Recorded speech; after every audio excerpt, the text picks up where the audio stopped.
Un policier refuse de sauver une femme noire. La réaction de son mari choque tout le monde. Le soleil se leva avec une grâce sans effort sur Crestwood Park, projetant ses rayons dorés sur la tapisserie vibrante de la vie suburbaine. Les enfants crièrent de joie en se poursuivant les uns les autres à travers la vaste pelouse verte, leur rire se mêlant au bruit rythmique des pas des coureurs sur les chemins de gravier. Non loin, des couples âgés se promenaient, bras dessus, bras dessous, leur démarche décontractée, tandis que de jeunes parents guidaient leurs tout-petits le long de sentiers sinueux. L'air vibrait d'une activité douce, une symphonie de normalité qui faisait du parc un sanctuaire du monde extérieur. Parmi la foule matinale, Angela Davis marchait d'un pas rapide, la tête haute, sa posture rayonnant de confiance. Elle portait un blazer bien coupé, par-dessus un pantalon décontracté, ses pas résolus alors qu'elle portait un petit sac de la boulangerie locale, une récompense pour une course matinale accomplie. Sa peau caramel brillait sous la lumière du soleil et ses dreadlocks encadraient de son visage comme une couronne,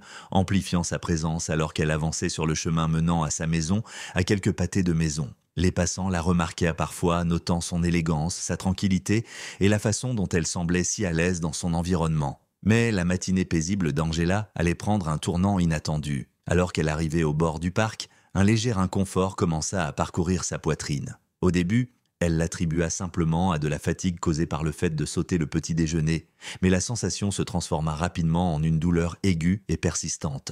Elle s'arrêta brusquement, s'accrochant au poteau d'éclairage pour se soutenir, sa respiration devenant courte et superficielle. Son sac de boulangerie tomba au sol, l'arôme frais des croissants s'échappant sans être remarqué, alors que la panique commençait à s'installer. Elle regarda autour d'elle, essayant d'attirer l'attention d'un passant, mais les gens du parc semblaient absorbés par leur propre vie. Le monde se brouillait légèrement à mesure que la douleur s'intensifiait, et une perle de sueur roula le long de sa tempe malgré la température douce du matin. Angela essaya d'appeler à l'aide, sa voix tendue et à peine audible. « Excusez-moi, j'ai besoin d'aide ». Les mots se dissipaient dans l'air, inaudibles. À ce moment-là, le bruit distinct d'un véhicule de police attira son attention. Le véhicule noir et blanc s'arrêta lentement de l'autre côté de la rue, son moteur tournant au ralenti pendant que l'officier à l'intérieur observait les environs. Un soulagement traversa Angela pendant un instant. L'aide était arrivée. L'officier allait sûrement remarquer sa détresse et venir à son secours, mais ce soulagement fut de courte durée. L'officier, un homme d'âge moyen avec un visage rasé de près et des lunettes de soleil qui cachaient ses yeux, se leva légèrement dans son siège. Sa posture était celle d'une indifférence habituelle, une attitude qui suggérait qu'il en avait vu trop pendant ses années de service, ou qu'il avait peut-être choisi de ne voir que peu de choses. Il ne sortit pas de la voiture, au lieu de cela, il fixa Angela, son expression indéchiffrable, mais teintée d'une forme de jugement silencieux. Angela rassembla ses dernières forces, levant la main dans un faible geste pour signaler de l'aide. Son cœur battait la chamade, la douleur irradiait désormais le long de son bras gauche. Son appel était sans équivoque, et pourtant l'officier resta impassible. Sa main reposait négligemment sur le volant, son attitude calme et distante. Il jeta un regard bref dans sa direction avant de tourner la tête pour observer le parc, comme s'il évaluait si sa situation méritait son attention. La tension était palpable, même à distance. Angela pouvait sentir le poids de son hésitation, la façon dont son inaction portait un message tacite. Pour lui, peut-être, elle n'était qu'un visage parmi tant d'autres, une étrangère dans un quartier où elle ne correspondait pas au profil de ceux qui devraient avoir besoin d'aide ou de ceux qui la méritaient. Elle trébucha, s'appuyant contre un banc du parc, ses genoux menaçant de céder sous elle. Un couple proche remarqua sa détresse et accourut vers elle. « Ça va ?» demanda la femme, sa voix remplie de préoccupation alors qu'elle posait une main réconfortante sur l'épaule d'Angela. « Je crois que c'est mon cœur », réussit à dire Angela, sa voix tremblante de peur. L'homme sortit son téléphone pour appeler une ambulance, jetant un regard vers la voiture de police en faisant cela. « Hé !» cria-t-il, agitant son bras pour attirer l'attention de l'officier. « Quelqu'un a besoin d'aide ici !» L'officier ne bougea pas au début. Il incline légèrement la tête, ses lunettes de soleil captant la lumière du soleil, alors qu'il considérait la scène. Après ce qui sembla une éternité, il sortit finalement du véhicule, ajustant sa ceinture utilitaire avec une lenteur délibérée qui envoyait un message clair. Il n'était pas pressé. Il s'avança, avec des pas mesurés, son expression neutre. « Que se passe-t-il ici ?» demanda-t-il, sa voix plate, presque désintéressée. « Elle souffre », répondit la femme d'un ton tranchant. « On pense que c'est une crise cardiaque. » Angela essaya de stabiliser sa respiration, sa vision devenant floue alors qu'elle levait les yeux vers l'officier. « S'il vous plaît ?» murmura-t-elle, les mots à peine audibles. Le regard de l'officier se posa brièvement sur elle, puis revint sur le couple. « Quelqu'un a appelé le 911 ?» demanda-t-il, comme s'il ne pouvait pas être dérangé de passer l'appel lui-même. « Oui, je suis au téléphone avec eux maintenant », s'est dit l'homme, sa frustration évidente, « mais elle a besoin d'aide maintenant. » L'officier hocha la tête de façon brusque, puis recula, croisant les bras, comme si son rôle dans la situation était désormais terminé. Il ne fit aucun geste pour aider, aucun effort pour réconforter ou rassurer. Au lieu de cela, il regarda autour de lui les spectateurs rassemblés, son expression indéchiffrable mais indéniablement détachée. L'esprit d'Angela tourbillonnait, ses pensées un enchevêtrement chaotique de peur et d'incrédulité. Est-ce que cela se passait vraiment? Était-elle réduite à une simple évaluation? Son humanité pesait contre un biais tacite? Elle sentait ses forces l'abandonner. Les bords de sa conscience se déchiraient, tandis que le monde autour d'elle semblait se resserrer sur la posture impassible de l'officier. Le son des sirènes au loin brisa la tension, l'arrivée de l'ambulance offrant un éclat d'espoir. L'officier se décala pour laisser passer les paramédics, sa présence désormais complètement inutile. Ils travaillèrent rapidement, évaluant l'état d'Angela et la stabilisant avant de la charger sur la civière. Alors que les portes de l'ambulance se fermaient, le regard d'Angela se posa sur l'officier qui se retirait déjà vers sa voiture. Ses yeux, bien que lourds d'épuisement, portaient une question tacite, une exigence silencieuse de responsabilité que l'officier ne répondrait probablement jamais. L'ambulance s'éloigna, ses sirènes hurlant alors qu'elle disparaissait dans la rue. Le parc retrouva lentement son rythme habituel, les spectateurs se dispersant, leur curiosité s'effaçant. Pourtant, l'instant persistait, une tension non dite flottant dans l'air, un rappel brutal de la fragilité de la vie et de l'empathie humaine. Et pour Angela, alors qu'elle reposait sur la civière, son cœur souffrant de bien des façons, une résolution commença à se former, une détermination inflexible à affronter non seulement la crise qu'elle venait de vivre, mais aussi les injustices plus profondes qui avaient permis que cela se produise. Angela Davis était une femme de détermination inébranlable et de compassion sans limite. Connue dans sa communauté comme un phare de force et de professionnalisme, elle avait gagné le respect de ceux qui l'entouraient par des années de travail acharné et de dévouement. Ce matin-là, comme tant d'autres, elle traversa sa routine avec un sens du but. Le parfum du café fraîchement préparé emplissait sa cuisine tandis que la lumière du soleil traversait les fenêtres, projetant une lueur chaleureuse sur l'espace. Elle chantonnait doucement en arrangeant un bouquet de fleurs pour une réunion familiale à venir, un petit mais significatif moyen de donner de la joie à ses proches. Ses journées étaient souvent remplies de tâches liées à son rôle de militante communautaire. Que ce soit pour consulter sur des initiatives de logement ou pour mentorer de jeunes femmes, Angela mettait tout son cœur dans son travail. Elle abordait les défis avec un optimisme inébranlable, même face aux préjugés et obstacles qui avaient façonné une grande partie de sa vie. En tant que femme noire en position d'influence, elle avait rencontré son lot de préjugés, mais elle refusait de les laisser la définir. Au lieu de cela, Angela se concentrait sur la construction de ponts, croyant que la dignité et la grâce étaient ses plus forts outils pour abattre les barrières.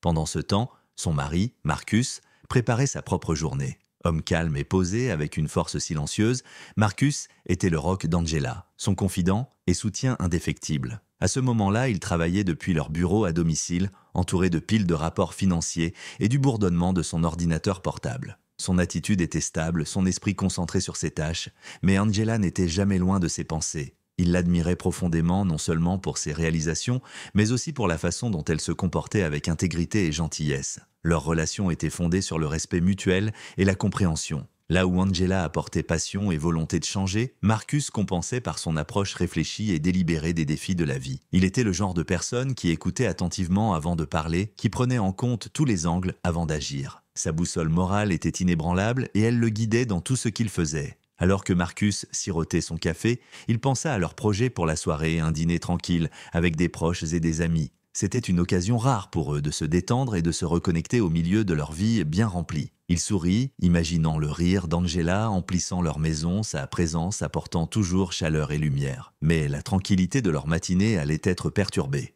Alors que Marcus jetait un coup d'œil à son téléphone, une alerte de nouvelles attira son attention.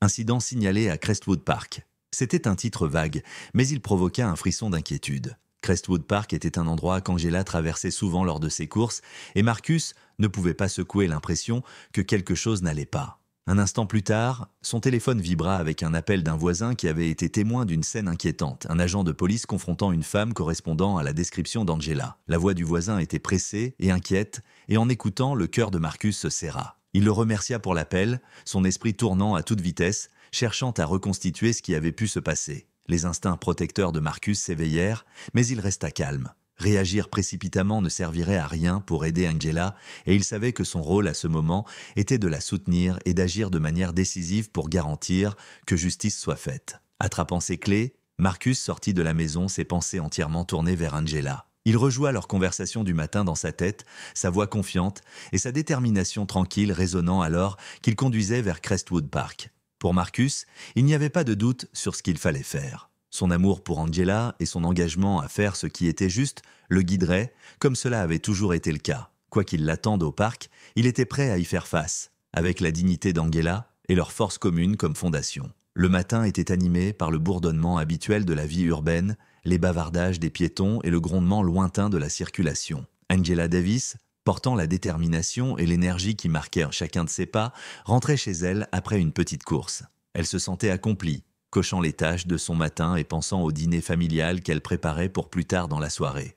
Le soleil réchauffait son visage, l'air empli du subtil parfum des fleurs en fleurs et du café fraîchement préparé qui s'échappait d'un café voisin. Puis, en un instant, son monde bascula. Alors qu'Angela traversait l'intersection près de Crestwood Park, une douleur aiguë et soudaine la saisit à la poitrine. Elle s'arrêta net, le sac de la boulangerie tombant à terre alors qu'elle se saisissait instinctivement de sa poitrine. Sa respiration devint superficielle et le monde autour d'elle se brouilla. S'éteignant sur le trottoir, elle réussit à attraper le bord d'un banc, si agrippant pour se maintenir en équilibre. Les témoins commencèrent à remarquer, leurs expressions passant de la curiosité à l'inquiétude à mesure que la force d'Angela semblait s'amenuiser à chaque seconde. « Ça va, madame » demanda une femme s'approchant. Angela tenta de répondre, mais sa voix était faible, ses mots incompréhensibles. Une foule commença à se former, leurs murmures inquiets emplissant l'air. « Elle a besoin d'aide » dit quelqu'un. « Appelez le 911 » Un jeune homme sortit son téléphone et composa rapidement, parlant vivement à la répartitrice. « Il y a une femme ici. Elle s'est effondrée près de Crestwood Park. Il lui faut une ambulance immédiatement. » Parmi le groupe croissant de spectateurs, un enfant pointa vers la rue. « Regardez, une voiture de police !» s'écria-t-il. Les têtes se tournèrent tandis que le véhicule noir et blanc s'arrêta sur les lieux. Ses lumières clignotantes, mais la sirène silencieuse. Un soulagement traversa la foule. Sûrement, un agent saurait quoi faire. L'aide était arrivée, du moins, c'est ce qu'il pensait. L'officier, un homme d'âge moyen au visage impassible, sortit de la voiture et s'approcha du groupe à pas mesurés. Ses lunettes de soleil miroir cachaient ses yeux, mais sa posture dégageait du détachement. Angela était affaissée sur le banc, la poitrine se soulevant difficilement alors qu'elle luttait pour respirer, son teint pâle et son front couvert de sueur. « Que se passe-t-il ici ?» demanda l'officier, sa voix sèche et dépourvue d'urgence. « Elle est en détresse !» s'exclama le jeune homme avec le téléphone. « On pense que ça pourrait être une crise cardiaque ou quelque chose comme ça. Elle a besoin de soins médicaux. » L'officier hocha légèrement la tête, baissant les yeux vers Angela sans faire aucun geste pour l'aider. Au lieu de cela, il sortit un petit carnet et commença à y griffonner quelque chose. « Vous avez appelé une ambulance ?» demanda-t-il sans lever les yeux. « Oui, nous l'avons fait », répondit la femme qui s'était d'abord approchée d'Angela. « Mais elle se dégrade rapidement. Vous ne pouvez pas faire quelque chose ?» L'officier se redressa, ajustant sa ceinture d'équipement. « Si vous avez déjà appelé une ambulance, il n'y a pas grand-chose que je puisse faire, » dit-il d'un ton plat. « Je ne suis pas un médecin. » Un frisson de frustration parcourut la foule. « Mais vous êtes là » dit quelqu'un. « Elle a besoin d'aide maintenant. » L'officier haussa les épaules, son ton devenant de plus en plus dédaigneux. « Écoutez, je ne vois rien de menaçant pour la vie ici. Elle est consciente, non ? J'ai d'autres appels à gérer. » Angela, toujours en lutte pour respirer, réussit à lever les yeux vers l'officier, ses yeux suppliants. « S'il vous plaît » murmura-t-elle faiblement, sa voix à peine audible. Au lieu de répondre, l'officier fit un pas en arrière, croisant les bras. « Je ne peux pas administrer de soins médicaux, » dit-il, son ton presque défensif. « Il faut attendre les paramédics. Le protocole, c'est le protocole. » À ce moment, les témoins devenaient visiblement en colère. Un homme s'avança, sa voix dure d'incrédulité. « Vous allez juste rester là pendant qu'elle souffre ? Vous êtes sérieux ?» L'officier se tourna vers lui, son expression se durcissant. « Monsieur, je fais mon travail. Je vous conseille de me laisser gérer la situation. »« La gérer ?» rétorqua l'homme. « Vous ne faites rien. » La tension monta à mesure que de plus en plus de personnes se joignaient à la dispute, leurs voix se mêlant en un chœur chaotique de mécontentement. Au milieu du tumulte, l'état d'Angela continuait de se détériorer. Elle s'affaissa davantage sur le banc, sa tête reposant contre le dossier, sa respiration devenant de plus en plus superficielle et laborieuse. À ce moment-là, une voiture s'arrêta brusquement, les pneus crissant. Marcus Davis en sortit, son visage marqué par l'inquiétude et l'urgence. Il travaillait à la maison lorsqu'un voisin l'avait appelé pour l'informer de l'incident au parc, décrivant une femme correspondant à la description d'Angela. Il s'était précipité aussi vite qu'il avait pu, son cœur battant la chamade. « Angela !» appela-t-il. sa voix perçant le bruit de la foule. La tête d'Angela tourna faiblement dans sa direction, ses yeux s'ouvrant juste assez pour croiser son regard. Marcus se précipita à ses côtés, s'agenouillant près du banc et prenant sa main dans la sienne. « Je suis là », se dit-il doucement, sa voix calme malgré la peur qui bouillonnait en lui. « Je suis là, Angela. » Il évalua rapidement son état, son calme apparent masquant la tempête d'émotions qui grondait en lui. « Que s'est-il passé ?» demanda-t-il, levant les yeux vers le groupe de témoins. « Elle s'est effondrée », dit le jeune homme avec le téléphone. « Nous avons appelé une ambulance, mais elle n'est pas encore arrivée. » Le regard de Marcus se tourna vers l'officier, qui se tenait à quelques mètres, les bras croisés, observant la scène avec un air de détachement. « Et vous, que faites-vous » demanda Marcus, sa voix basse mais ferme. L'expression de l'officier ne changea pas. « Monsieur, j'ai évalué la situation. L'ambulance est en route. Il n'y a rien de plus que je puisse faire. »« Rien de plus que vous puissiez faire ?» répéta Marcus, sa voix montant légèrement. « Elle est en détresse, et vous restez là, comme si ce n'était pas votre problème. » L'officier s'avança d'un pas, son ton devenant défensif. « Je ne suis pas un professionnel médical, monsieur. Ce n'est pas mon travail de fournir des soins. » Marcus se leva, sa présence imposante dégageant une colère contenue. « C'est votre travail de servir et protéger, » dit-il, sa voix stable mais chargée d'intensité. « En ce moment, vous échouez dans les deux cas. » La foule murmura en accord, leur frustration résonnant avec les sentiments de Marcus. L'officier se sentit mal à l'aise, mais avant qu'il ne puisse répondre, le bruit lointain des sirènes traversa l'attention. L'ambulance approchait enfin. Marcus reporta son attention sur Angela, effleurant doucement une mèche de ses cheveux tombée sur son visage. « Tiens bon, Angela, dit-il doucement. L'aide est là. » Les paramédics arrivèrent quelques instants plus tard, leur efficacité contrastant fortement avec l'inaction de l'officier. Ils évaluèrent rapidement l'état d'Angela, lui administrant de l'oxygène et la préparant pour son transport. Marcus resta à ses côtés, lui tenant la main pendant qu'il la chargeait sur la civière. Lorsque les portes de l'ambulance se fermèrent, Marcus se tourna une dernière fois vers l'officier. Son expression était calme, mais ses mots portaient le poids d'une responsabilité tacite. « Vous aviez l'occasion de faire une différence aujourd'hui, et vous avez choisi de ne pas le faire. Réfléchissez-y. » L'officier ne répondit pas, son regard tombant sur le sol, alors que la foule commençait à se disperser. Marcus monta dans l'ambulance, son attention totalement concentrée sur Angela alors qu'il filait vers l'hôpital. Pour lui, l'incident n'était pas seulement un moment de crise, c'était un tournant, un moment qui exigerait justice et responsabilité pour la femme qu'il aimait. Marcus s'agenouilla près d'Angela, lui tenant la main fermement, tandis que ses respirations difficiles emplissaient le silence tendu. La foule, autrefois remplie de frustration, se tut alors que Marcus se redressait et se tournait vers l'officier. Son calme apparent contrastait vivement avec la colère qui montait dans sa voix. « Pourquoi n'êtes-vous pas intervenu lorsque ma femme s'est effondrée? Elle aurait pu mourir pendant que vous restiez là sans rien faire. » L'officier se sentit mal à l'aise, son arrogance précédente vacillant sous le poids du regard perçant de Marcus. « Monsieur, je suivais le protocole. Les urgences médicales sont du ressort des paramédics. »« Protocole ?»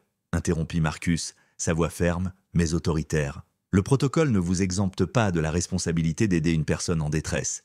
Vous aviez les outils, l'autorité et l'opportunité, mais vous avez choisi de ne rien faire. L'officier ouvrit la bouche pour répondre, mais Marcus leva la main, l'interrompant. Le téléphone dans la main de Marcus était en train d'enregistrer, son écran reflétant la scène et l'officier. « Ne vous donnez pas la peine de justifier votre inaction » dit Marcus froidement. « Tout est documenté, et croyez-moi, je sais exactement où l'envoyer. » La foule, encouragée par la position ferme de Marcus, commença à murmurer son accord. Des téléphones se levèrent haut, capturant chaque mot. La posture de l'officier se raidit lorsqu'il réalisa la gravité de la situation. Ce n'était pas juste une autre confrontation. Marcus n'était pas juste un spectateur en colère. Les murmures de reconnaissance se propagèrent d'eau parmi les témoins. « Ce n'est pas lui, l'avocat des droits civiques ?» demanda quelqu'un. « Celui qui a traité des affaires de mauvaise conduite policière ?» La réputation de Marcus le précédait. Figure de proue dans la lutte pour la justice, il avait passé des années à démanteler les défaillances systémiques avec précision et détermination. Et maintenant, en défense de sa femme, il dégageait une autorité qui ne laissait place à aucun doute. « Je connais mes droits », poursuivit Marcus, fixant l'officier dans les yeux. « Plus important encore, je connais vos responsabilités. Votre échec à agir n'est pas seulement un échec moral, c'est une négligence de votre devoir, et cela ne passera pas inaperçu. » Le malaise de l'officier s'intensifia alors que Marcus commença à donner des instructions claires à la foule. « Quelqu'un recontacte les paramédics pour confirmer leur heure d'arrivée, dit-il, et quelqu'un d'autre prévient le magasin en face, assurez-vous qu'ils gardent leur vidéo de surveillance. » La foule se mit immédiatement en action, son énergie passant de l'indignation à la détermination. Marcus se tourna à nouveau vers Angela, sa voix adoucissant en la rassurant. « L'aide arrive, Angela. » « Reste avec moi ?» Derrière lui, L'officier resta figé, son assurance précédente complètement érodée. Le rapport de force s'était inversé de façon irréversible. L'homme qu'il avait si facilement ignoré était désormais celui qui tenait la situation, son autorité calme mettant en lumière la négligence de l'officier. Alors que des acclamations de soutien éclatèrent dans la foule, le visage de l'officier devint rouge de honte. Il avait sous-estimé Marcus, mal évalué la situation, et maintenant il devait faire face à la lourde responsabilité de ses actes. Le moment n'était plus le sien à contrôler, il appartenait à Marcus et à la justice qu'il jurait de défendre. Alors que le hurlement des sirènes déchira l'air, Angela fut enfin prise en charge par les paramédics grâce aux efforts incessants de Marcus. La foule s'écarta pendant que l'équipe médicale d'urgence travaillait rapidement, leurs mouvements contrastant vivement avec l'inaction antérieure de l'officier. Marcus resta près d'Angela, sa voix calme et rassurante tandis qu'il la tenait par la main. « Tu vas t'en sortir, Angela » murmura-t-il, la main serrée sur la sienne, alors qu'il la soulevait sur la civière. La scène était imprégnée de tension. La foule, renforcée par le leadership de Marcus, ne relâcha pas sa condamnation du comportement de l'officier. Des cris de « Vous devriez avoir honte » et « Comment avez-vous pu rester là ?» résonnèrent dans la rue. Les téléphones restaient levés, capturant chaque instant, s'assurant que l'incident ne soit ni enterré ni oublié. Marcus tourna à nouveau son attention vers l'officier, son calme inébranlable. « Je veux votre numéro de matricule » exigea-t-il, sa voix tranchant à travers le bruit. L'officier hésita, son assurance d'avant maintenant remplacée par un malaise visible. « J'ai dit « Votre numéro de matricule » répéta Marcus, son ton ne laissant aucune place à la discussion. À contre-cœur, l'officier fournit l'information, la griffonnant sur un morceau de papier de ses mains tremblantes. Marcus la prit sans rompre le contact visuel, s'assurant que l'officier comprenne la gravité de ses actions. « Ce n'est pas fini », dit Marcus fermement. « Vous avez échoué à votre devoir aujourd'hui et vous en assumerez les conséquences. » Lorsque l'ambulance s'éloigna, emmenant Angela à l'hôpital, Marcus resta sur place pour s'adresser à la foule. Il leva son téléphone, toujours en train d'enregistrer, et parla avec conviction. « Ce qui s'est passé ici aujourd'hui est inacceptable, » commença-t-il. « Ce n'était pas juste de la négligence, c'était du préjugé. Et ce n'est pas la première fois qu'un tel incident se produit. Mais nous avons le pouvoir de nous assurer que cela ne se reproduira plus. » La foule éclata en applaudissements et en acclamations, leur énergie passant de l'indignation à la solidarité. Marcus ne perdit pas de temps. Il commença à contacter les médias locaux, s'assurant que la vidéo soit largement partagée. En quelques heures, la vidéo de l'incident fut mise en ligne, se répandant rapidement sur les plateformes de médias sociaux. Les hashtags Justice for Angela et Ashila Accountability Now devinrent des tendances nationales, attirant l'attention sur l'inaction de l'officier et le problème plus large du biais racial dans les forces de l'ordre. La réaction publique fut immédiate et écrasante. Les présentateurs de journaux télévisés analysèrent les images lors des émissions de grande écoute, tandis que des éditoriaux condamnèrent le comportement de l'officier comme un symptôme du préjugé systémique. Des militants et des leaders communautaires se joignirent à la conversation, appelant à des réformes et à la responsabilité. Le département de police, incapable d'ignorer l'indignation croissante, publia une déclaration reconnaissant l'incident et promettant une enquête approfondie. Le matin suivant, l'officier avait été suspendu en attendant un examen plus approfondi. Le département faisait face à une pression de plus en plus grande pour aborder non seulement cet incident spécifique, mais aussi la culture plus large qui permettait à un tel comportement de persister. Marcus, s'appuyant sur son expérience d'avocat en droit civique, s'assura que l'élan ne faiblit pas. Il collabora avec des groupes de défense locaux pour organiser un forum public, invitant les membres de la communauté à partager leurs expériences et à exiger des changements. Tout au long de l'épreuve, Marcus resta un pilier de force, motivé non seulement par son amour pour Angela, mais aussi par son engagement inébranlable envers la justice. À l'hôpital, il demeura aux côtés d'Angela pendant sa convalescence, lui donnant des nouvelles des progrès réalisés. « Le monde vous regarde maintenant », lui dit-il doucement. « Ce qui vous est arrivé déclenche quelque chose de plus grand. » Angela, bien que toujours faible, parvint à esquisser un faible sourire. « C'est tout ce que j'ai toujours voulu, faire une différence », murmura-t-elle.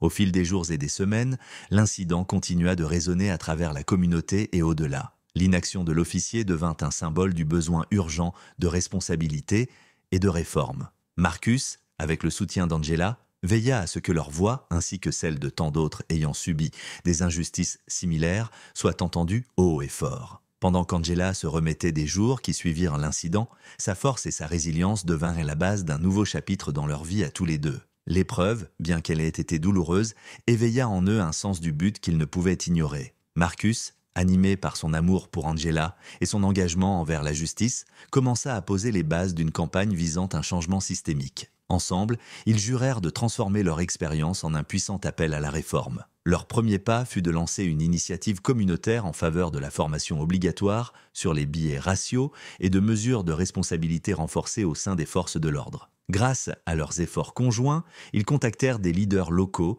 des organisations de droits civiques et même des responsables de la police prêts à les écouter. L'histoire d'Angela, amplifiée par la vidéo virale, devint le catalyseur de discussions plus larges sur la justice et l'équité. La communauté se rallia derrière eux. Des quartiers, autrefois divisés par l'indifférence, se réunirent dans la solidarité, organisant des assemblées publiques et des manifestations pacifiques. Les campagnes sur les réseaux sociaux attirèrent l'attention nationale, avec des hashtags tels que Justice for Angela et Laje Biasmostand qui prenèrent de l'ampleur à travers tout le pays. Angela, bien qu'en pleine convalescence, fit des apparitions lors d'événements, partageant son expérience d'une voix posée mais puissante qui résonnait en chacun de ceux qui l'entendaient. Pendant ce temps, Marcus travailla sans relâche en coulisses, rédigeant des propositions de changement politique et mettant à profit son expertise juridique pour s'assurer que leurs demandes ne soient pas ignorées. Son approche calme et mesurée complétait l'engagement passionné d'Angela et ensemble ils formèrent une force redoutable. Leur mission n'était pas seulement de tenir un officier responsable,